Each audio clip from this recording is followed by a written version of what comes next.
My male colleague gave me shit for buying a box of pads, something that indecent, he sneered, should be hidden in a black bag. He had a point, so I put him in one. I even chopped him into pieces first. The summer heat was brutal, and the body started to smell before I was even done. I packed the limbs and torso into the freezer, but the rest was too pungent. I had to mince what was left and flush it down the toilet. After I finished, I used a piece of his severed hand to unlock his phone. Notifications immediately lit up the screen. A few were from the company group chat, but several more were from a private group called the Marketing Department Zoo. Jason, you nailed Blackie yet? Dude, where are you? We want the video. Let him work. We'll get to watch later. I recognized the profile pictures. They were the other men from my department. They loved to privately degrade the women we worked with, each of us branded with a nickname. I was Blackie. I glanced at my own reflection, at my skin that wasn't perfectly pale, and shut the phone in disgust.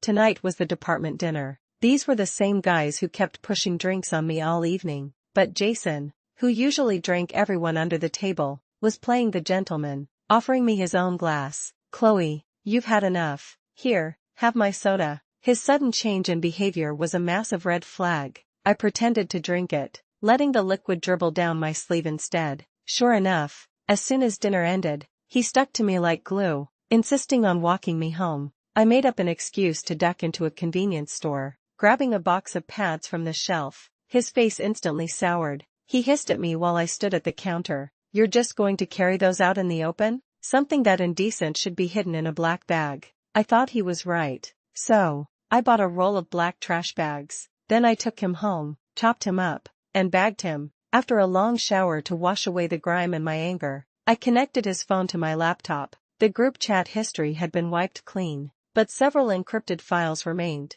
I'd paid a high price for a decryption tool, and now it was working its magic. I clicked open the first file and my breath caught in my throat. The video was dark and shaky. A girl, already half unconscious, was being pushed around by several men. Her soft cries and pleas followed. I slammed the laptop shut, blood roaring in my ears. The pale, terrified face in that video belonged to my best friend, Lily. A month ago, at another department dinner, she had secretly told me she was pregnant. She was so excited, asking me to help her plan a surprise for her husband. She only had a few drinks to celebrate. I had to leave early that night, called back to the office to send a last-minute file. The next time I saw her was in the hospital morgue. She'd been absent from work for days. They found her at home. She'd slit her wrists. The baby was gone too. The coroner mentioned that besides the cuts, her body was covered in scrapes, as if her skin had been rubbed with something sharp and abrasive. When I went to her apartment to gather her things, I found a bloody steel wool pad in the bathroom. In her final moments, she had tried to scrub herself clean with it. I investigated afterward, checking every security camera from the night of that dinner, but she was nowhere to be seen, almost as if someone had intentionally kept her out of frame. The case was about to go cold until I overheard a conversation in the break room. That last video was intense. I told you the quiet ones are the wildest. A chill shot through me. The quiet one was their nickname for Lily. On the third day of Jason's disappearance, the police finally showed up at the office. The last time the missing person, Jason, was seen was at the restaurant where you had your company dinner. Who did he leave with? My manager, Mark, immediately pointed at me. He left with her. I shot him a look of disgust. He projected an image of a mature, stable leader, but he was the administrator of the marketing department's Zoo chat. He was the one who deserved to die the most. Suppressing my rage, I calmly addressed the officer. Yes, that was me. He offered to walk me home, but we split up shortly after. Mark looked stunned. He didn't take you home? Why not? The entire office was staring. I raised my voice, making sure everyone could hear. I stopped to buy a box of pads at a convenience store. He suddenly said he didn't want to walk with me anymore and told me to get home by myself. I really don't know why. I could see the police officer's expression curdle as he shot a sharp glance at Mark. So you separated at the convenience store? Do you know where he went after that? A liar always leaves a trail of breadcrumbs. It was time to lay my trap. I feigned confusion, shaking my head. I don't know. To be honest, I felt really dizzy right around then. My memory is a blur. Dizzy? The officer's brow furrowed. How much did you two drink? I didn't have much alcohol, I said, loud enough for Mark to hear clearly. But after I drank the soda Jason gave me, I started feeling really lightheaded. Mark's face visibly changed. I'd seen the chat logs. Drugging my drink was his idea. He'd sourced some drug that would cause muscle weakness within 30 minutes of ingestion. It metabolized so quickly it would be undetectable the next day. Alright, Chloe, he interjected suddenly. Why don't you go handle that client meeting? He then called over a few other employees for questioning. As I walked away, I paused and turned back to him, my voice full of false innocence. Mark, what brand was that soda anyway? His face went pale. He turned back, his posture stiff. Why do you ask? I shrugged, wrinkling my nose. I spilled a lot of it on my jacket. The smell is so strong. I'm not even sure it will wash out. He froze, staring at me. You haven't washed the jacket? No, it's still lying in a heap at home. The next second, his entire face contorted in a mask of pure panic. That evening, Mark announced another company dinner. With all the stress lately, I think we need to unwind. I'm treating everyone to a hot pot. We can buy the ingredients and cook at someone's place. Whose apartment is most convenient? His intention was obvious. As expected, all eyes turned to me. I lived alone and was the closest to the office. Remembering my plan, I calmly raised my hand. We can use my place. Mark's face broke into a relieved smile. A moment later, Jason's phone, still in my pocket, began to vibrate non-stop. I stepped into a bathroom stall and opened it. It was Mark, telling everyone in the group chat to keep an eye out for my jacket and to grab it during the dinner. I scrolled through the messages, memorizing the name of every person who replied. The bait was working perfectly. The fish were on the hook. Mark suggested the women go buy the groceries while the men would come back with me to help set up. His plan couldn't have been more transparent. I readily agreed. I had already downloaded and read the chat logs from Jason's phone countless times. They didn't just contain records of their disgusting deeds. They held each of their secrets. There was another group chat on the phone, one that excluded Mark. The contents were even more revealing. Besides complaining about Mark's arrogance and holier-than-thou attitude,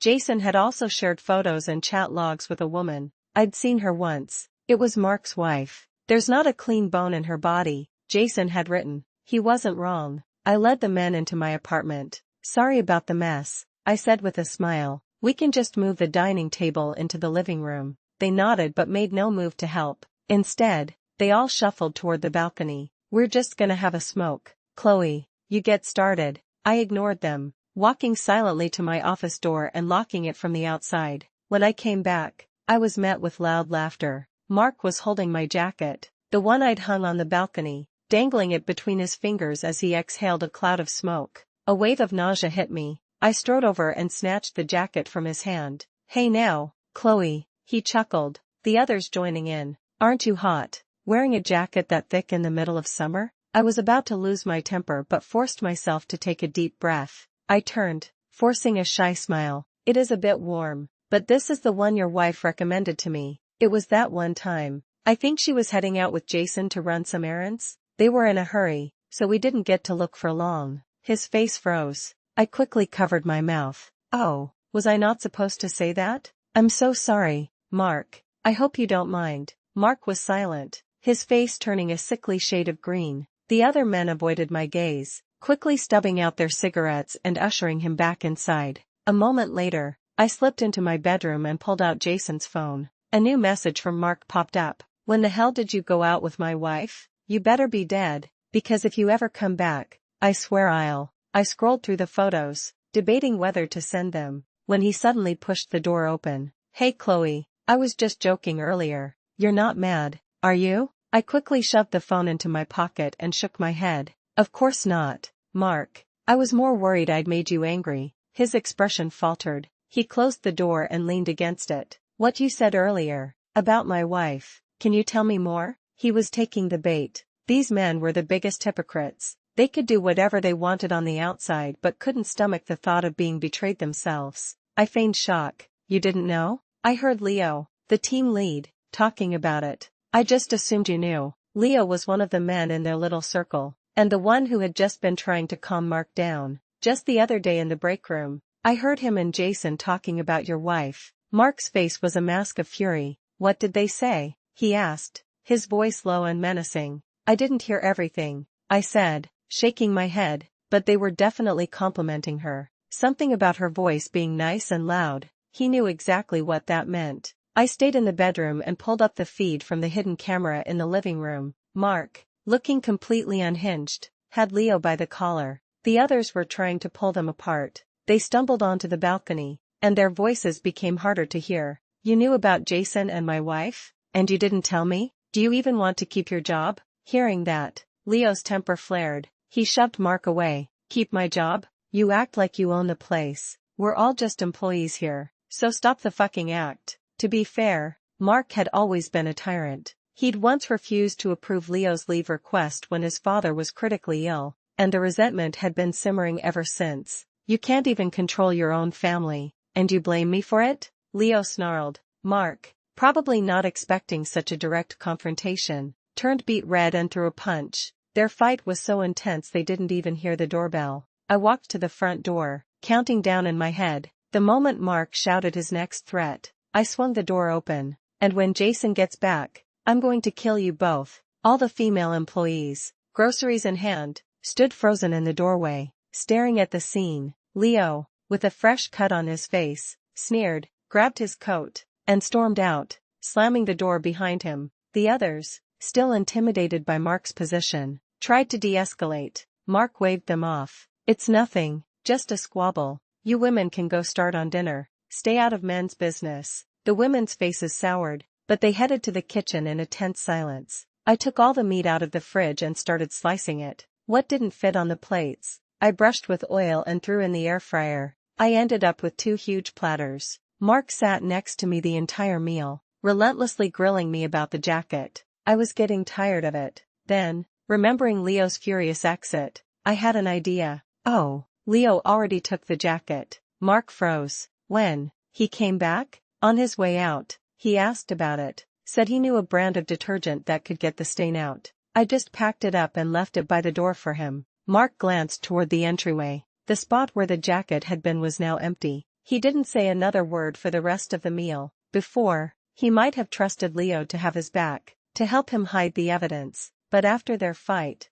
who knew where that jacket would end up? Loyalty is a fragile thing. A person you hate one day can become an ally the next if power dynamics shift, and brothers in arms can turn on each other in a heartbeat. The rest of the dinner was a grim affair. There was too much meat left over, so I packed it into containers for everyone to take home. I thought I'd get to watch their drama unfold for a little longer, but just as I finished cleaning up, the doorbell rang. It was Leo, his face dark and grim. I put on a polite, unknowing smile. "Leo, did you forget something?" He stared straight through me as he walked into the apartment. "Why did you tell Mark that I took the jacket?" Seeing my silence, he shook his head and continued, "No, that's not right. How did you know we were looking for the jacket in the first place? What else do you know?" He watched my expressionless face and suddenly stumbled back a few steps. "Jason disappeared right after he left with you. You know so much about his secrets, his disappearance. It's because of you, isn't it?"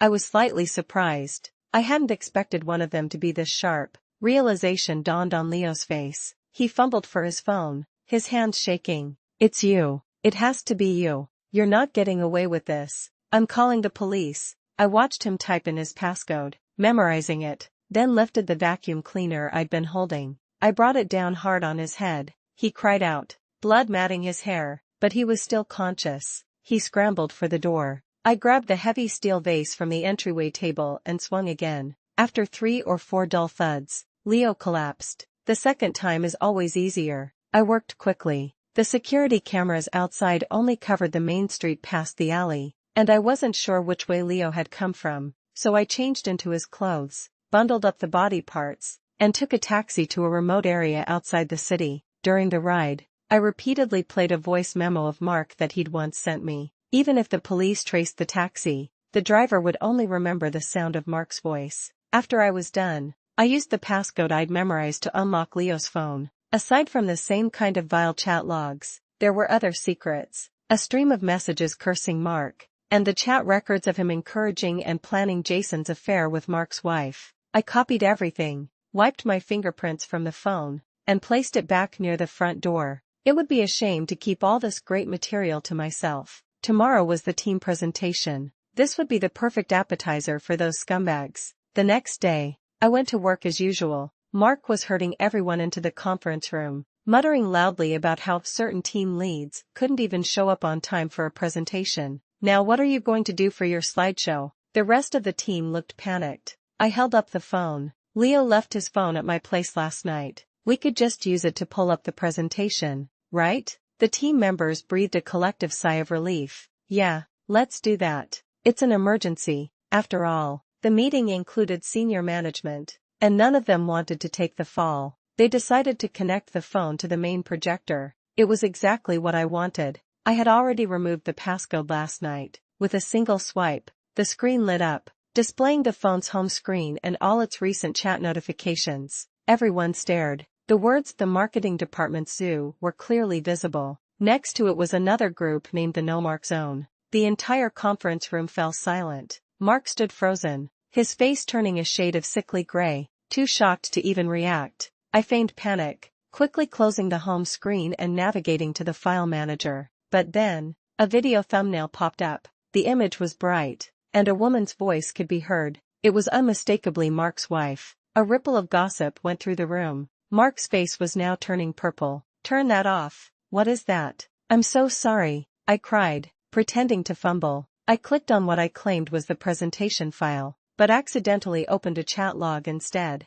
The message bubbles, from Jason, filled the screen. "Leo, that trick you gave me worked like a charm." The green of the message bubble matched the color of Mark's face. With a roar of fury, he lunged forward, snatched the phone, and smashed it on the ground. "Everyone, get out." The meeting was over. The office was dead quiet, everyone exchanging nervous glances. I was summoned to Mark's office. He was clutching his hair, trembling with rage. He threw the shattered remains of the phone at my feet. "Did you do this on purpose?" I shook my head, shrinking back in fear. "Mark, what are you talking about? It was an accident, I swear." He was finally putting the pieces together. He cornered me against the door. "You're still pretending? I get it now. You're the one who leaked everything. What else do you know? Did Jason tell you?" I didn't answer, just kept backing away until I hit the door with a thud. His voice got louder and louder. I pinched my thigh, hard, and burst into tears. "I didn't mean to. I'm so sorry, Mark. I didn't know you would be this angry. I really didn't know." My outburst seemed to snap him back to reality for a second. As he stepped toward me, I stumbled backward, crashing into a large potted plant by the door. The ceramic pot shattered, and at that exact moment, the door was thrown open. Several of my female colleagues rushed in, surrounding me protectively. "Mark, you need to calm down. Chloe didn't do it on purpose." "Yeah, it was our idea to use the projector." Beyond them, in the hallway, were employees from other departments, and behind them stood several police officers. Just this morning, a body had been discovered by the river in the western suburbs. DNA testing had confirmed it was Leo. The police had only come for routine questioning, but they had walked right into this scene. An officer stepped forward, pulling me behind him. "What's going on here?" "Everyone calm down." My colleague started explaining everything that had happened this morning and the night before. The officer's eyes, now full of suspicion, settled on Mark. The key elements of a revenge killing were all there. The officer turned on his body cam. "Where is the deceased's phone?" Mark, breathing heavily, looked down at the pile of shattered plastic and metal on the floor. The evidence of their conflict was now destroyed, by his own hand. My colleagues started whispering. A few of the braver ones mentioned what they'd heard at my apartment. "Last night, he said he was going to kill Leo and Jason is still missing. Maybe he had something to do with that, too." The officer's expression hardened. He took Mark by the arm. "Mr. Mark, please come with us." Mark's face went white. His body went limp as they escorted him out. But as he passed me, he suddenly lunged, his voice a desperate scream. "No, it has nothing to do with me. It was her. She's the one."